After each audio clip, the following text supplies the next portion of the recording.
our coaches roundtable, the Earnest Dynasty. We have 5 of the 12 coaches on the line with us right now.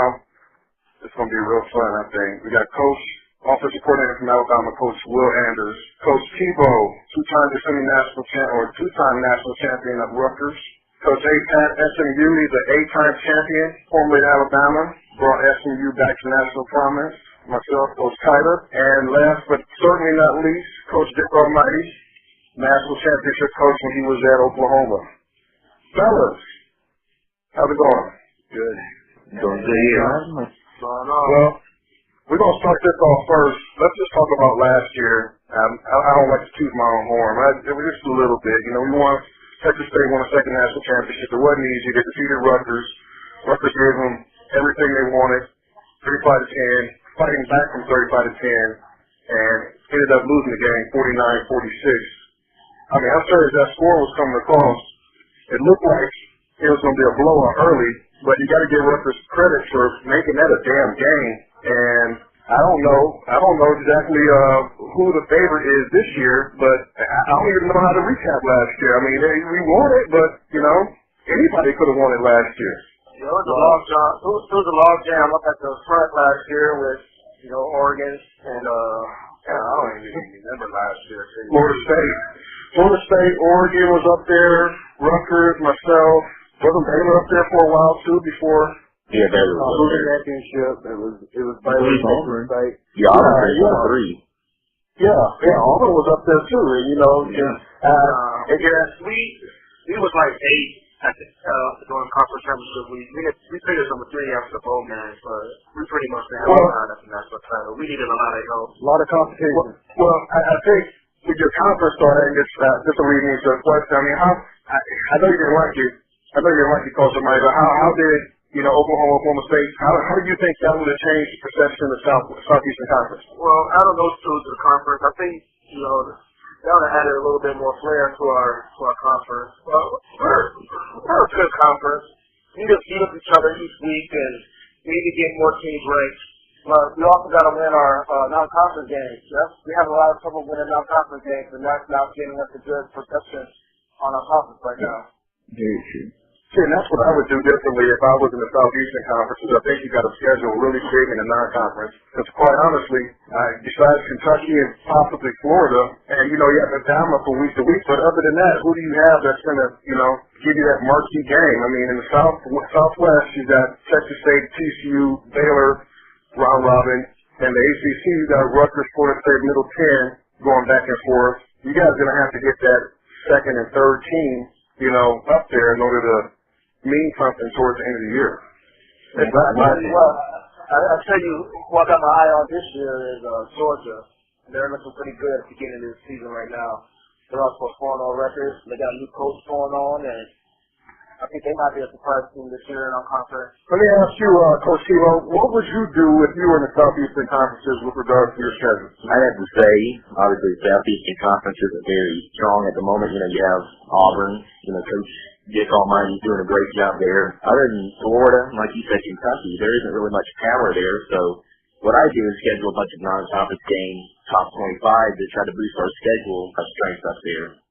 Yeah, that's what we do. That's what we do at Auburn. I mean, we play Florida State, Wisconsin, the last couple of years. We had Ohio State, you know. We lost a few games this year. We lost a close one to Florida State.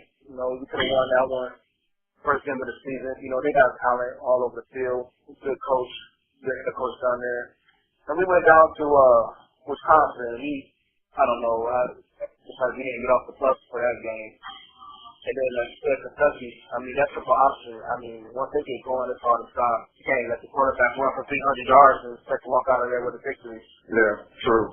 Coach Aaron, you still have time in the SEC. I mean, what was your pattern besides having the best players? Well, at the time, the conference was very strong. Florida was good. I believe we were ranked the second conference to the Big 12, which, you know, you, Coach Krause, Coach Almighty were doing y'all's thing out there. We always tried to schedule tough non-conference games. We played you at Kansas State a few times. We played Seth at Missouri or at Nebraska. We played OU with Almighty. We tried to get a tough non-conference schedule, but the conference was pretty strong. So it was wasn't real hard to build up schedule strength. So we always played tough non-conference schedule. So talking about last year, trying and how it ended and kind of morphed into an SEC discussion on what they need to do to become relevant this year and what their plans are. So you understand that your alma mater is Tennessee. They gave it to you last year and an upset victory. You beat them this year, but it wasn't easy. And what's your take on the SEC right now? Well, currently, I'd say my take on the SEC is they need to play a little bit more out of conference competition. Right now, I think that if they can take down some of the big boys in the ACC or here in the SWC, maybe they can strengthen their overall grade. And on top of their computer teams, whenever you're consistently taking losses over there to the likes of Tennessee, and then this year we got Kentucky rolling over there, I've seen. I think that something needs to take place where I think there's 2 users over there, is that correct? Yep. I think that they need to take control completely. I know Bama has shown a lot of improvement here in the last couple games, and they just need to stay on the roll, maybe take that title and continue to grow. Yeah, in my opinion, definitely not all about scheduling, but you got to convert some of those as well. I mean, just think about that. Coach Madison, I mean, me and you were in the same boat when we started off in the Southwest. I mean, we had to build that up because we weren't getting any of that kind of forced Texas, and for the longest time, I couldn't beat A&M. So, you know, you had to play somewhere. A&M took us down in a conference championship, the only conference championship game that I've made so far at SMU. The conference has grew. The addition of Coach Primetime at Baylor really helped, and Texas is doing well now. We've played tough non-conference games, both you and I, to help fill our programs up, and it's helped the conference overall. Yeah, that's basically kind of sort of I was saying on schedule-wise. Maybe I know Bama had a few tough games to start the year. They should have converted on a couple of those wins. Stay consistent like I know Texas State and SMU have over the years, and then I've tried to start doing that myself here in SWC, trying to build up that fatigue. And I mean, I have trouble with Texas Tech, and they're usually at the bottom of the barrel, so that says something about our conference. That's a tough offense to stop. Yeah, that was definitely one of my tougher games last year. Came down to the last few minutes, had to stop them, and it was back and forth there in the fourth quarter. But you're right, once they get going, it doesn't matter what their record is, they're going to put some yards or some points up on you. Yeah, I've got to say, we going for a fourth, conference championship in a row, and each game been, pretty tough. Except for last year, we beat Kentucky pretty good in the championship game last year, but it doesn't matter, man. You got to show up regardless of what the record is in the SEC. The records may not show it, but there's still a lot of talent out here in the Southeastern Conference. Oh, no doubt. Well, let me ask you guys this. What one team do you think, you already touched on a little bit, Aaron, what do you think, what's the one team that gives you guys the most trouble? For me, personally, it would be Clemson. I'd say Texas Tech again. I'm going to throw one out there. I'm going to say North Texas.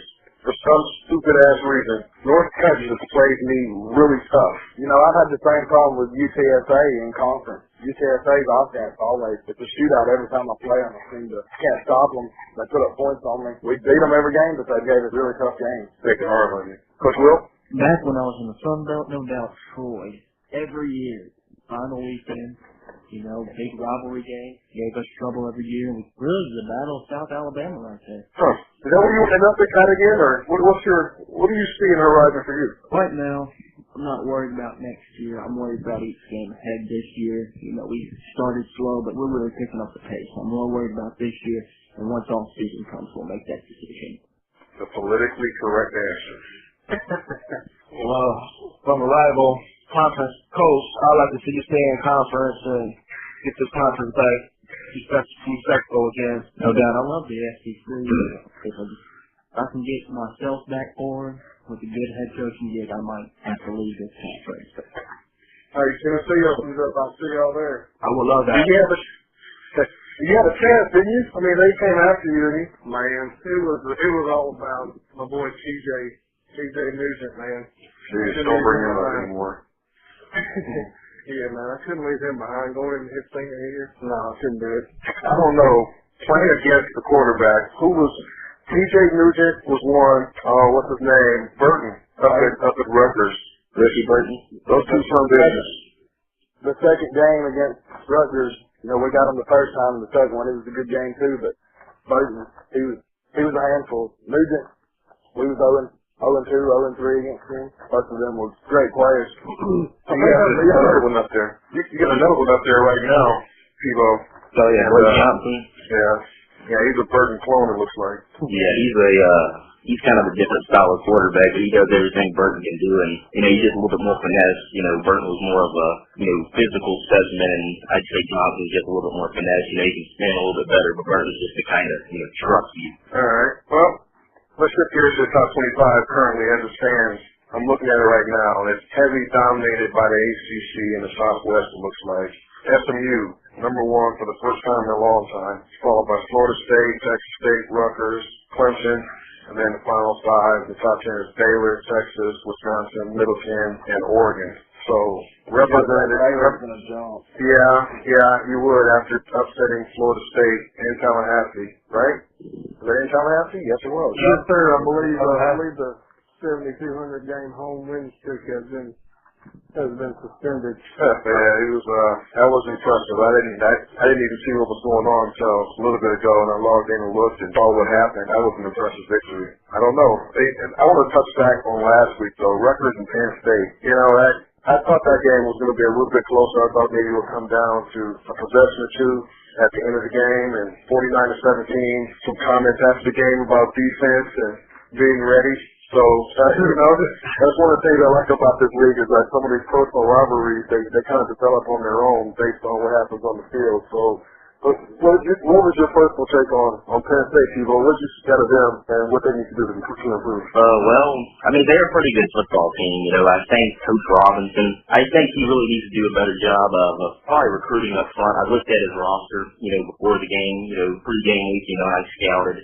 He's got a really, really good offensive line, you know, and I knew we'd have to really get any kind of pressure on that offensive line, and that's what we did. He just seemed to stop it, so, you know, we kept bringing the blitz, and we had cornerbacks who were just locking up their guys in press coverage, and they weren't getting open before we were sacking them, you know, so, you know, if it ain't broke, don't fix it, the way I look at it. And their defensive line, you know, it's not really one of the brightest spots, so we attacked that just running up the middle all game, you know, and pitch a horn for almost 200 yards, so, you know, that's all he did pretty much all game was run up the middle, and, you know, it worked. He didn't really have to throw the ball much at all, and our defense locked up, so, you know, my advice to Coach Robinson is just recruit.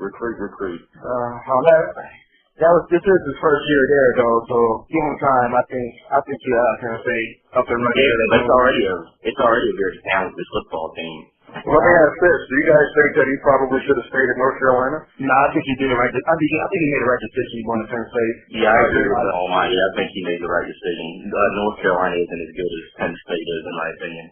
Recruiting wise, he's going to get. There's more of an attraction to Penn State than North Carolina, in my opinion. Pennsylvania, Ohio is full of talent, and I think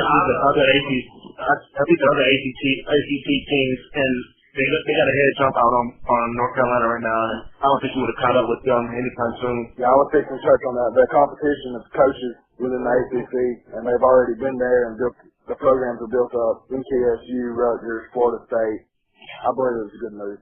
Yeah, I reiterate all that. Let's touch on all that. The schools that have already established their pipelines in their areas, and he can sort of move on to a more powerful, prominent program as far as history states, and of course take over Ohio, which is huge. Well, you got a coordinator, Coach Jinks up there in Athens, my old stomping ground. Everybody knows he got a soft spot for Ohio up there, but I don't know exactly. His offense seems to be doing good, but I'm not really concerned about his offense so much. The defense at Ohio seems to be stopping everybody, and so I think when Penn State and Ohio meet, and I think that's probably another 4 or 5 weeks away. It's going to be for the East. And, you know, you got some pretty good teams up there, Michigan and Ohio State, obviously. But you had Ohio, an upcoming Ohio team who won the conference last year, and then Penn State. I'm really curious to see how that plays out with regards to conference championship at the end of the year. That's going to be an interesting game. He's a newcomer to Ohio, but he's done well. And then Coach Robinson at Penn State, he had success at North Carolina. He's had success at Virginia as a coordinator, so it'll be really interesting to see how it plays out when them two meet. Yeah, recruited really well at Virginia, too. Let me ask you guys this about Marshall. And I'll start. I had a chance to play him, and at first, I don't want to use the word gimmick, but I'll use the word strange. That was the offense. That was my impression of the offense after the first time I played them. I mean, there was a lot of out routes. There was kind of a half roll a little bit where you had to kind of adjust where the quarterback was going to launch the ball from. But once you figured that out, you know, it was a little easier to stop. And then the second game, I mean, he improved leaps and bounds after a horrible first half against us. That quarterback settled down. I know he had Levine last year. Levine put up crazy numbers. But this new quarterback of his, Michael White, kind of settled down and put up good numbers in the second half. And they upset Ohio, who I think, I didn't see it coming. I thought Ohio would probably pull that one out. And, you know, what do you see for him? I mean, he's in the American Conference, not known as one of the top conferences in the country. But, you know, what do you think he might end up at the end of the year? That was a still win over Ohio. I'm looking at the stats for that game right now, and I cannot see how they won that game. They held to -5 total yards rushing in that game and won by a touchdown. So their defense must have played balls out because I have no idea how they won that game. The quarterback, you will never confuse them. You will never confuse them with 85 Oklahoma. That's the dancer. He does not believe in running movement offense through the foot on the ground. Yeah, I know the fact last year he's a former air raid style offense. I look for him to be a hot name in the offseason if he continues to have success as he has. Well, we'll see what ends up where they end up there. West Virginia won that conference so many years in a row, and then Virginia came on strong when Coach Robinson was up there. But we'll see how they end up. I'd be crazy if I didn't mention the ACC and what's going on there right now. Obviously, Rutgers and Clemson were number one. Well, Clemson was number one. Now, Florida State, well, I can't remember exactly. Was they number one as well? I don't know Florida State. I could have swore another team from the ACC was number one. Florida State was number one at one point in time. Yeah, I know. One in the media. I think the media, they were number one this week. Yeah, the media was number one. So how do we see the ACC playing out this year? You got to consider Rutgers favorite. Yeah, Rutgers is looking real tough right now. You know, Penn State, Virginia Tech, pretty handily. But man, that conference is so depth. You just don't know until they get on the field and play. Like anything can happen. Any given Saturday, anything can happen on that in that conference. Well, if you're starting off your team in the ACC, like what team would you rate for? Like who would be the first player? What team? What would you look at first? What team would you look at first to pick your first player? If it's me, I'm probably looking at Middle Tennessee State first. They're loaded with talent all across the board. Speed, tons of speed on that team. Yeah, that defense is one of the top cases right now. Yeah, I play Coach Krause every year, and I can say this, his defense is crazy. I don't see many defenses that can lock up our team on offense, but his is one of the few ones that really can. He's great defense out there, and a great offense, too. Ben Swan, quarterback Ben Swan, I mean, he's already rated 99 overall. Crazy quickness, crazy acceleration, knows the offense. It's just a dual threat nightmare. I probably would look at him first. I want to build something and try to keep teams honest because, man, you got to have a mobile quarterback, it seems, this year. I mean, we're doing it with the drop back passer, but it seems like anymore you got to have somebody who can get out outside the pocket, move. And he looks like probably, along with Blake Johnson, the top two premier quarterbacks in that conference. Well, let's look and see what we got coming up here for upcoming games. I mean, the traditionals. You got Rutgers, Middle Tennessee, you got Texas State, and SMU. So if I'm looking at what we have left going on at the end of the year, if you had to pick one single game that you think is probably going to have the most impact on the rest of the season, which one do you think it's going to be? That's for anybody. I'd have to go Baylor and Texas State.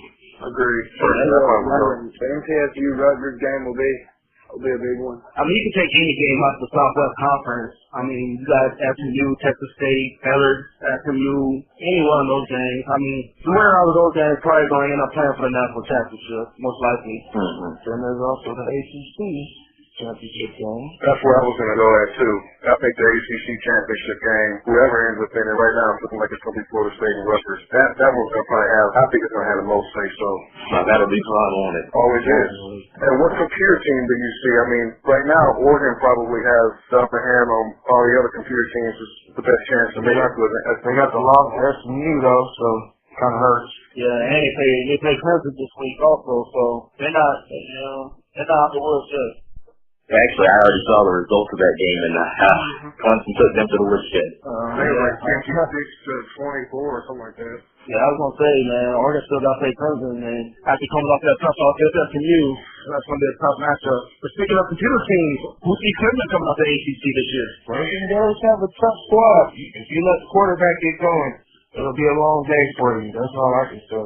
From the Coach Doomsday, it just kept them in check. You know, I didn't even think about that, but from top to bottom, between those guys and North Tennessee State, Clemson is scary, scary, scary. I mean, new coach this year, though. It's wide open, but they don't run fast break anymore. That's the difference. This year's Clemson, last year's Clemson. For more ball control. They got Virginia Tech next week. Yeah, Virginia Tech next week. Then they got Wake Forest, and then they got Rutgers at home the day before Halloween. I mean, I don't see Clemson coming out of the conference. They're a very tough team. But I think with the Coach Tebow, Doomsday, Krause, one of them's gonna come out of the conference on top. You got a handcuff on that conference right now. And, well, we got NC here. I'm looking at Clemson's schedule. Yeah, I can't see him defeating Rutgers. And quite frankly, I think the South Carolina game probably just got harder for him too. He had a good first game. The second game looked more like a Dynasty game. Or whatever.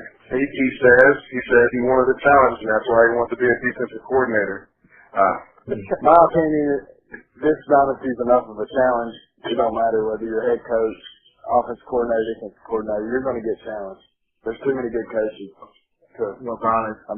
You're going to get challenged. I mean, even some of the computer teams. I mean, Kentucky's one of my biggest rivals right now. And I can't wait. I hope we can play them in the championship game this year. There's no gimme. I mean, computer user, it don't matter. There's no gimme. Well, Florida State and South Carolina have a date in a couple of weeks in Tallahassee, so that probably is going to tell us everything that we need to know. Yeah, I do not know that to be pretty.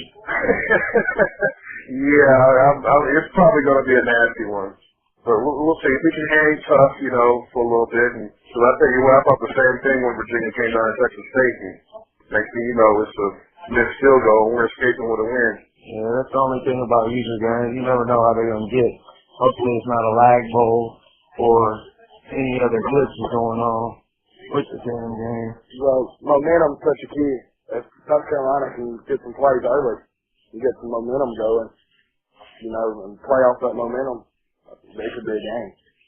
If they start out slow, Florida State takes the momentum off the bat, it'll probably get ugly. Well, having played against Coach Doomsday several million times, I can say probably the first pass is going to be something over the top. Just let them know. I can second that. That's just my guess. The talent gap's going to make it very tough on the new coach of South Carolina. Yeah, South Carolina's been a bottom dweller now for ever since we joined the conference. I know that much. Hey, let's get off South Carolina. You guys thought you'd be a head coach there for 1 year, but when Steve got fired, so that's still sore subject. Oh, man. Yeah. I know you could take that back. You could take that back. You'd still be at Oklahoma. You know what, man? If I had a chance to do it all over again, I'll still go. I'll still go to South Carolina. I think we should have given it another year there. I think I could have turned it around. We had a pretty good recruiting class coming in that year. And, I've heard this before, and it was when I was in Lawrence. They showed the door to me real fast. Well, hey, it happens to the best of us. Yeah, you're not a man until you've been fired. I was going to roll in probably what we picked for the national championship game. If anybody else don't have anything else they want to add. Well, speaking of Texas State, SMU, it's going to be one. And I'm taking the winner. The ACC championship is going to be the second. Just the power of the rankings. Yeah, I'm going to take myself out of it. I'm going to recluse myself as a choice, and I'm going to pick. I'm going to go Baylor and Middle Tennessee. I think Middle Tennessee is going to sneak in because you don't necessarily have to win your conference anymore to win a national championship. I'll say the odds-on favorite has to be Texas State. You've won back-to-back, so I would say you're the favorite. And the ACC champion, I'll say Rutgers, and I'll say a rematch or it'll be the third straight year, right? 3 out of 4. 3 out of actually, if that would have happened, I think that would be 3. This would be 4 out of 5 years. I think we played in a bowl game, right, people? Is that what happened? Yeah, I believe that's correct. Yeah, familiarity for sure. How's it been Tennessee State and Texas State national championship? There's one team we failed to mention, a computer team. Wisconsin is a very quiet sleeper that could, don't mention everything right now. Nobody in the conference, but they do have to go to Florida. They got to go to Iowa. They've got Nebraska. So yeah, you're right. I'm judging right now. I mean, they beat us pretty bad. Their defense was phenomenal in that game. Beat us 31-3. And right now, they haven't played anybody, good until they play Iowa on the 16th of October. And then they go to Florida on the 6th of November. You got to bounce to the second to last game of the season. Nebraska will be tough for them coming to somebody who played in week 1. But I think if they could finish undefeated and win their conference, I think they might take for a national championship. There's a lot of round robin games that got to go on. Everybody might come out with one loss, and here's Wisconsin sitting alone undefeated. Well, we can't see. That's why we play the game. Yeah. That's why we do it. Hey, pony up. Week 8. Be ready for that one. Oklahoma's taking a beating in their new conference. Yeah. We got our eyes out on everybody, so from doomsday. Yeah, we got a senior quarterback. I think as long as we'll be in decent shape with him, as long as we can keep the interceptions down. But that connection that we have right now between quarterback and receiver, it'll be interesting. All right, now we'll focus on 6 teams that we think have a chance to make a run. We'll start off in Dallas with SMU. SMU comes in. The team was not projected to be finishing the conference number 1. Yet they're number 1 in the nation right now, coming off victories against Alabama over a user. They went to North Carolina, week past off the Tar Heels, but what was the most impressive victory so far for this SMU squad was the win at Oregon, 40-37. And that has really changed the mindset of this program to say that this should be a national contending team this year, and especially with Texas State in 2 weeks, that gives them a good edge of where they're at so far and what they can do for the rest of the season. Yeah, I agree. I'm looking at, the roster right now, and I think the big thing is I'm preparing to play SMU. Which quarterback are you going to get? Are you going to get Jermaine Brown? Are you going to get Jeff Ryan? We know one thing that right, exactly. And we know one thing is that they're both going to hand the ball to Joe Robinson, who has the skills to take it to the house at any point. You have to make sure you key on him at all points during the game, because if you don't, the screen games that come into play, and then he's tough enough to run in between the tackles as well, pick up those tough yards on 3rd and short. So if you don't key in on him, it could be a long day for you. By the time you do, he's going to be hitting you over the top. So yeah, I agree with you. This is probably the most talented team he's had in Dallas in his 8 or 9 years there. So here's to see where he ends up. And especially since, he's had such great teams in the past, yet he couldn't put it all together. And I mentioned this in my Earn It Dynasty poll. This team is capable of winning the national championship, winning the Southwest Conference. Can Coach Patterson put the pieces together? And so far he has. Now can he just finish? Schedule remains Texas, at Oklahoma, at Texas. It's not the easiest schedule, but they've knocked out a couple bullets already, so interested to see what happens in the remainder of the season.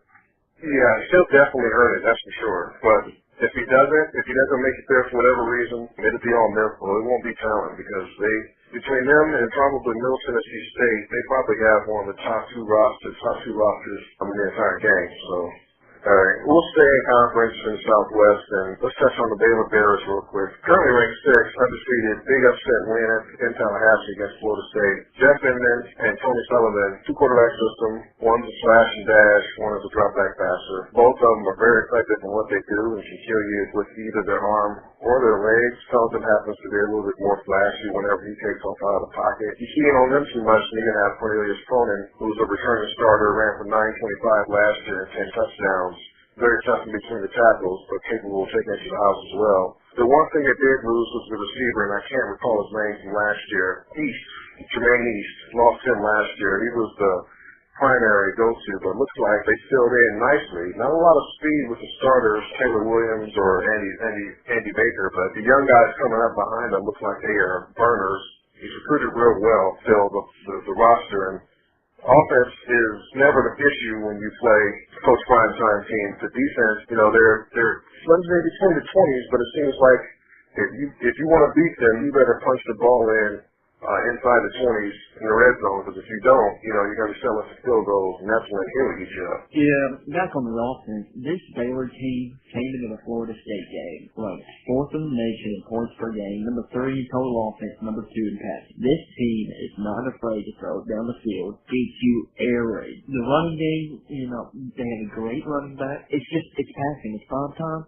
You better have the best secondary in the nation to stop that, because he will throw it. Once that quarterback gets hot, it's tough to stop this Baylor team. It was shown especially against Washington. Washington and Oklahoma, 2 teams he had a shootout with, but he came out on top because he has, again, one of the best passing stats in the nation. Mm-hmm.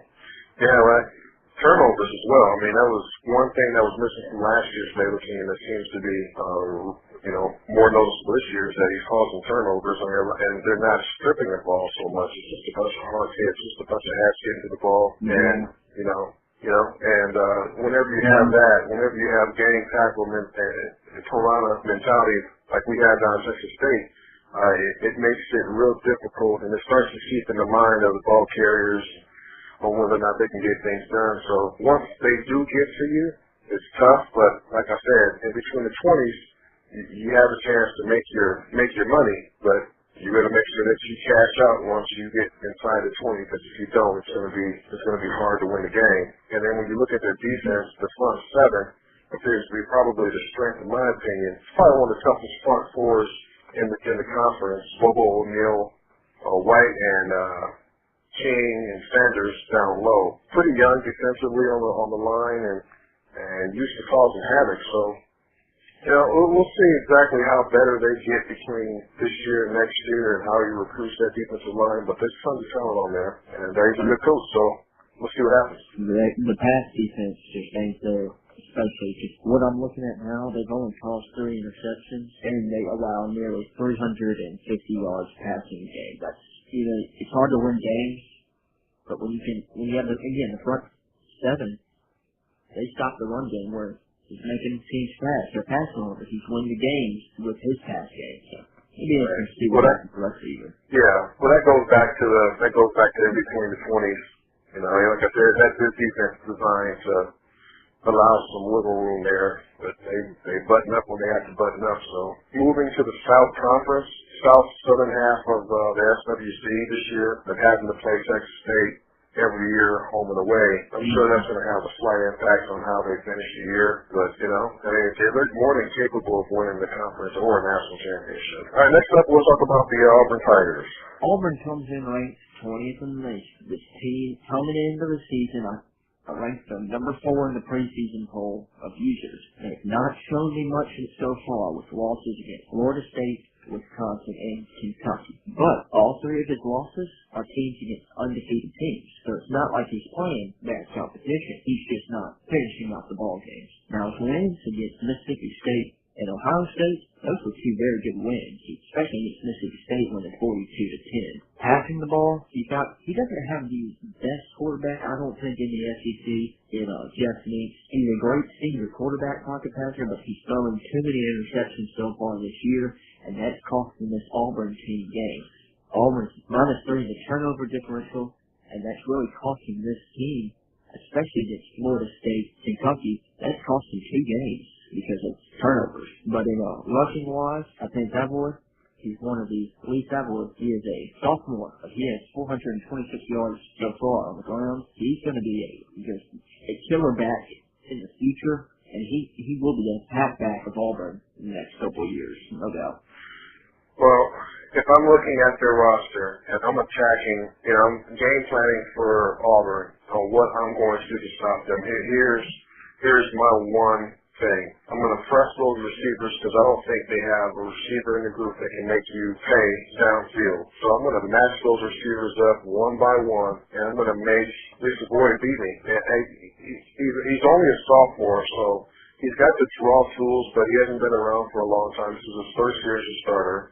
I'm going to make Savoy beat me, and I'm going to dare Meeks or Gore, whoever's in at quarterback, throw the ball downfield because I'm not going to allow them to run the ball. I'm going to take my chances. The problem with Auburn that I see right now on their offense is that I don't think they have a receiver who can make you pay down the field.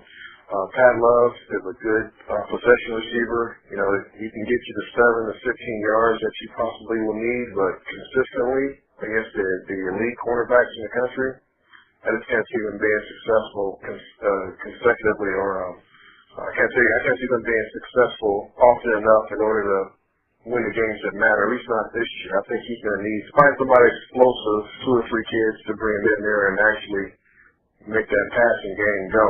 And the problem with that is he's saturated right now with receivers. There's 10 on the roster, I think, and only 2 of them are seniors. So, you know, he's got some decisions to make on the offseason with who decides to have return on scholarship. Yeah, but again, looking at their schedule, being in the SEC, they don't have the toughest schedule remaining this year. They travel to Boston College, at Ole Miss, then you got Tulane and Vanderbilt. The final 3 games is what you got to worry about. You got an up-and-coming Georgia team who's undefeated right now, and last time I checked, they were leading Tennessee, so they have a chance to be 5-0 right now. They have to travel to Georgia. Then they got to travel to LSU on November 20th, which will be a huge weekend for college football anyway. And then, you know, end out the season against Alabama at home. So it's not going to be an easy task the last 3 weeks, but the next 4 weeks for Auburn won't be the toughest, and I think that if they lose 1 game out of that, their season, especially for an SEC title, is down the drain. Definitely will be a rebuilding year if that's the case. But I still think it's going to come down between Auburn and Alabama at the end of the year to see who knows the championship game to most likely play Kentucky. But again, Georgia is undefeated right now, 5-0, correct? That game, Georgia-Kentucky, that's going to be a good game. I believe that game is going to be played on November 20th. Again, a huge weekend for college football that weekend. You got Rutgers and Middle Tennessee State, LSU, Auburn, Kentucky, Georgia. So it should be an interesting weekend that weekend. You know, I didn't even think about that until you said that. Georgia is undefeated, aren't they? And I believe they moved. Unless something crazy happened at the end of the game, they were leading Tennessee 7-0, I think, in the second quarter. So, but again, anything can happen in college football. You got that right. All right, next up we'll talk about Florida State. Preseason #1 in the media, #2 in the coaches up until this week when they lost to Baylor. Big upset. Big upset. Lots of talent. Josh Jones is quarterback. He's been there for several years now.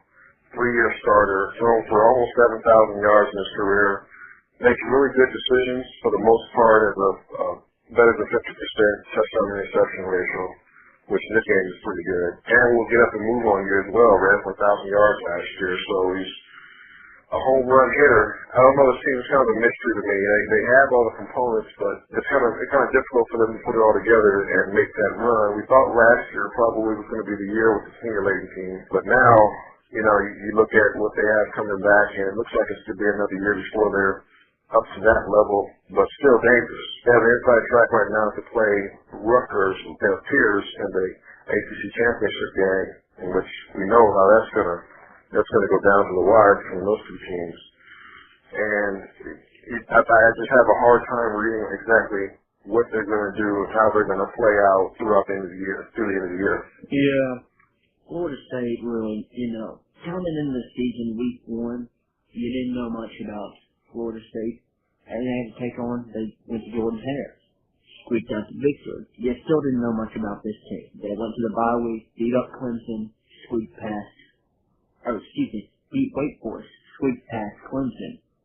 And then again, the EA guys decided to simulate the Florida State Middle Tennessee matchup, so we never got to find out what happened. And then this week, Baylor I don't know, it was a close game, but they exposed the Florida State's flaws.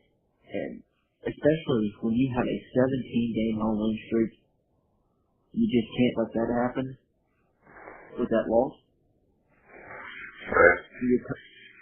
You're coming in with, I wouldn't say the best defense, but you got to stop the Baylor offense. And they couldn't do that. Coming in, I thought they had one of the best secondaries in the country. They could not, but they have exposed this year. I think Payne and Ware, they both have interceptions, but their tackles only 10 and 11 each. I mean, you're just not where you want to be so far, and I believe they've only caused 4 interceptions this year. So the DBU that we've been known at Florida State hasn't really shown up this year so far. Yeah. And if you look at the roster too, the top 3 corners, there's 5 on the depth chart right now, and 3 of those 5 are seniors. Where are the other ones going to come from? They're going to be young, and that's kind of a recipe for disaster in that conference. Yeah, a recipe for disaster in that conference. Yeah, I don't know exactly where it's going to end up. The schedule they play, you can't have a young, inexperienced team, especially in the ACC. If you're in the, I'd say, American or SEC, you might can slip past that, but ACC, Southwest, Big 12, you can't let that slip up. Big 10, you might can, but ACC, you can't have a young, inexperienced team, especially when you're known for one of the best defensive secondaries. We better hope they're bringing in talent this year, because it might be a long year next year for the Seminoles. Right. Well, I mean, I don't want to feel too sorry for him because he's an excellent coach. He's a championship coach. If he has a sliver of talent, it's going to be a hard game for anybody to win against him. But you got to recruit, and Middle Tennessee State and now Rutgers, I would give them probably a leg up right now on the recruiting game. But anytime you play them, you got to make sure that you're in your game, because if you're not, he'll make you pay for it. I just want to see exactly how he plays this out, not only for this year, but for the next couple of years. Because that depth chart is really senior heavy. Yeah. And then, actually looking at the recruiting for the ACC currently, Florida State, they rank 126th in the nation. They've not signed a recruit yet, which is not a bad thing, but still, you're already with Middle Tennessee State. They signed 11 guys, and one of them's 5-star and 6 to 4-star. So you're already losing on the recruiting trail. We're in week 6, Middle Tennessee State. And with that, Middle Tennessee State, 7 guys are defensive players that he recruited. And all of them are 4 or 5 stars. Yeah, it's going to be an uphill battle for sure. But if it's anybody who can, let's not sell the cover too far there right now. I mean, he has 1 loss to Baylor. Yeah, and he has 1 loss to Baylor. He runs the table the rest of the year. Right. That's the words out of my mouth. Exactly. So I don't want to feel too sorry for him right now, but I would definitely be looking towards the future if I were him. Yeah, especially how they played against Baylor. You got an easy schedule the next 3 weeks against Miami. I wouldn't say easy, but winnable against Miami. Manageable. State and South Carolina. You should be the favorite, and you should win. And with Coach Dempsey, then you got UCF and USF. Then you finish off the season Georgia Tech and Florida. The good thing about those 2 games, they're at home.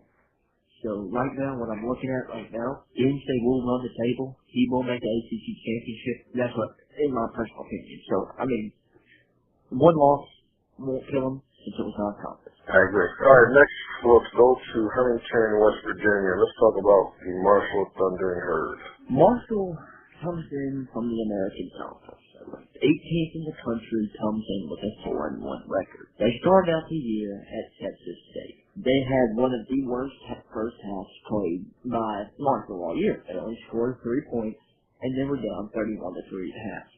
But they put up a fight. They still lost the game, but lost 45-24. So it wasn't a heartbreaking loss. Ever since then, he's had wins against Ohio, at Alabama, 2 users, by the way, and Virginia Tech and Virginia. All those wins were by double digits, except the Virginia, that was a 9-point victory. But they're clicking now. Even though the Ohio win, that could have been one of the worst played offensive games by Marshall we've ever seen. Because we know this Marshall team, throw, air raid kind of guy. He had 170 passing yards, -5 rushing yards. He only threw 16 passes the whole game. I guess you could say, what made Ohio win or lose, golly, what Ohio, what they lost, they didn't punt the ball, and they made the turnover, which gave Marshall great field position, and they didn't have to drop the ball, which, in my mind, that's what makes up for the offensive yards. So it's not like they played bad. They just played good defense. Right, and he lost a great quarterback last year in Levine, who could throw it all around the yard, and a couple of receivers as well. Doesn't really necessarily believe in running the ball too much, which is fine, but, if you're going to be down inside the 10-yard line, you better be a pinpoint precision passer, because if you're not, just to quote Woody Hayes, you pass the ball 3 pins can happen, and 2 of them are bad, so you better make sure that you capitalize on whatever opportunity you get inside the 10. Now, that's not to say that you can't do it, That's the But I think it's, yeah, exactly, you're right, exactly. I mean, I think he's going to actually probably sneak into a BCF game again this year, and only because I think the competition in the conference is so bad. I think he should be favored in every game from here on out, conference-wise. But, never rest on your laurels. He's going to have to keep playing. And that quarterback, Michael White's going to have to keep up with his accuracy, because if he's not, it's going to be a bad thing if you keep that defense on the field. And I wouldn't even say this year is going to be a cakewalk for Marshall, because you got some pretty good teams in the American Conference. You got East Carolina, Maryland, West Virginia, Southern Miss. Then you got the low guys who Western Kentucky and Georgia State. They're not flat gophers either. They barely split past this Virginia team. Virginia, they're not the best team in the conference by any means. So, looking at that game, you kind of have to say, I think Marshall will slip in 1 or 2 losses this year. I agree. We'll see what happens. A lot of season left, as we always say. All right, we're going to switch up and head to the ACC for our final team, Middle Tennessee State. The Blue Raiders, coached by Coach Krause, Hall of Fame coach, multiple national championship coach, having a really, I won't say a hard time, but he's having a challenging time in that conference. He's won a couple conference titles, but hasn't made it to a national championship game. And not that these people in Murfreesboro are complaining about that, because they were nobody before he got there. And now this is arguably probably the best roster in the country. Talent everywhere, led by quarterback Ben Swan, who took over last year. And had a pretty decent season, throwing for 2,200 yards and a positive touchdown interception ratio. But when you look at what makes the offense tick, you're going to look at Terrence Scott, not only a great running back, but also probably the best kickoff returner in the country as well. Just a all-around slot back that can run, that can catch, and you have to count for him every time on offense. And then on the outside here, they got Kevin Hartman, a 6'3", 210 wide receiver out of San Angelo, Texas. Will get you over the top, will get you the tough yards, but also will run away from you. And he's complemented by Anthony Boley and Mark, a couple other nice targets as well, that will make you pay if you don't have them squared up and accounted for. Both lines are solid. Secondary is solid. Linebacking crew is solid. He's been the beneficiary of some misfortune here lately, and hopefully he can get those titles taken care of with his connection, because I'm telling you, talent-wise, I don't think there's anybody better. Absolutely not. This team, just looking at, they should have not lost to Florida State, honestly, but offensively, they are the best team in the country. Defensively, they're the best team in the country. They've only allowed 92 points this year. They've scored 243. That's outrageous. They have a 59-point win, a 59-17, 62-20, 51-0, 47-21. That 51-0 win was against a top 15 team. Just looking at the rest of their schedule makes me want to throw up. You got 4 straight games against teams that are below 500, then Mississippi State and Miami. Your toughest game the rest of the season is Rutgers at home. Give me a break. This is a cakewalk into the national championship. But can they do it? I mean, Rutgers has proven time and time again that they had their number. So can they do it? I think they're too young. I think that team's too young for this Middle Tennessee State. They're young too, but I think they're more talented. And that's what's going to be key. And especially since they're playing Murfreesboro, Tennessee. That's also going to be a very key factor in this game. Well, we'll definitely see how it plays out. I'm of the opinion that it's Rutgers' title to lose. It just seems to me that it's a mental thing. It's like we touched on earlier with SMU, that if Rutgers gets up on Middle Tennessee State or there's any time left and Rutgers is down by a score, you know, they've ripped the heart out of Middle Tennessee State on so many different occasions in so many different ways. You know, it's only human nature for doubt to creep in. That's going to be up to Coach Cross to actually get those players to say, damn all that, forget what happened. Play in the here, play in the now, finish out right now. The only way we're going to change that is right here, right now. What happened in the past doesn't mean anything. We need to finish off this game right here, right now. So you have to get those boys to believe that the talent's not the issue. It's all mental, like it is with most of these young boys. And what I think this is the year for the young teams that have not gone to a championship. My personal opinion, I do believe it's going to be Middle Tennessee State versus SMU in the national championship game. Those two teams have not made a national championship in I'm not sure how many years. It's always been Texas State, Rutgers, Baylor's been in the mix, Auburn's been in the mix, SMU's been in the mix, Middle Tennessee State's been in the mix, but no one's been completely dominant to get to that top spot. And looking at the future of Middle Tennessee State, just looking at the recruiting, 11 signees in 6 weeks, you gotta be kidding me. 5-star D tackle, you got 6 4-star players, you probably have 4 3-star kids that are in the 80s by now, so I mean, just looking at this, they're going to be unstoppable in the future. This team, it's just, how does this team lose with the talent they have, with the coach they have? It's the mental thing, like you said. Has to be. You know, going with let me talk with conferences for a second. Why I think it's going to be another ACC Southwest Conference matchup in the national championship. Don't sleep on the Big 12. I just want to put out some words. Wisconsin's going to be an up-and-coming team. You got Michigan. He's a very good team this year. Over there in the MAC, you got Northern Illinois. They're going to be a possible BCS buster this year. You know, it's in the Pac-12, when there's no use, you got Hawaii, who's undefeated right now. Arizona, who's undefeated. In the conference that no one's giving respect to, is the SEC. Right now, they got 2 teams in the SEC East. They could do some damage in the BCS. And that's Kentucky and Georgia. Those 2 teams are undefeated right now, undefeated in conference and regular season. November 20th, mark that date. These 2 teams could be undefeated as they head to each other. Battle for SEC East.